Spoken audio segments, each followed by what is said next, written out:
Hello and welcome to Kayak, where everything's controlled by evil cats. My name's Beast. I'm a servant of the evil feline horde and your host. So let's get started. A few weeks ago, I stumbled across something that I didn't know I really wanted. That something was the complete series box set of Tales from the Crypt. I remember watching the show and really enjoying it, so I figured I'd take you along as I rewatched it. Season 1, Episode 1 of Tales of the Crypt brings us the story, The Man Who Was Death. This story was originally published in The Crypt of Terror, number 17, and was originally aired on HBO on June 10th, 1989. For those of you that don't know, Tales from the Crypt was a horror anthology series that aired on HBO from 1989 to 1996. Each episode is directly based off of an old story that appeared in the EC horror comics from the 50s. The show starts off with a brief introduction from the soon-to-be famous host known as the Cryptkeeper. Interesting side note, HBO didn't want to pay extra money to try to match the lip flaps of the puppet to the vocals, so they had the puppeteers do more slow and steady actions.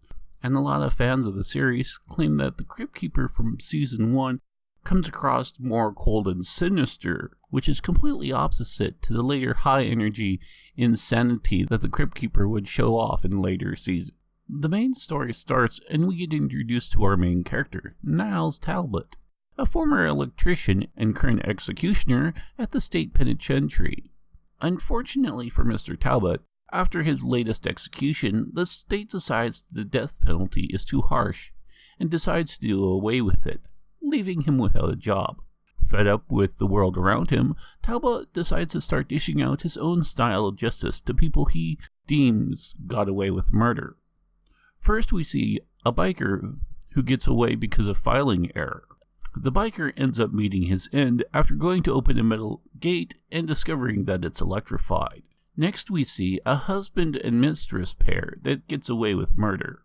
Talbot makes a more direct approach with them though, and he confronts them in a hot tub before he electrocutes both of them. Then we come to the third case, a stripper/go-go dancer. Oddly, we don't actually get to hear what she did, but Talbot plans to electrocute her in a go-go cage in the middle of a crowded club. Unfortunately for him, something goes wrong and the police burst in and arrest him. And this just happens to be just in time for the state to reinstate the death penalty, leaving Talbot to receive a taste of his own medicine. For a show that would later become known for its scriptwriters, directors, and actors, this first episode sets the bar pretty high. Having Talbot break the fourth wall and speak directly to the audience helps make him seem more of a sympathetic character.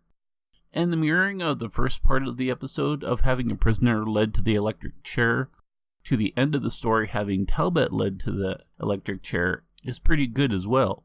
There's also a slight hint of the dark humor that would later become a mainstay in the series sprinkled about the episode.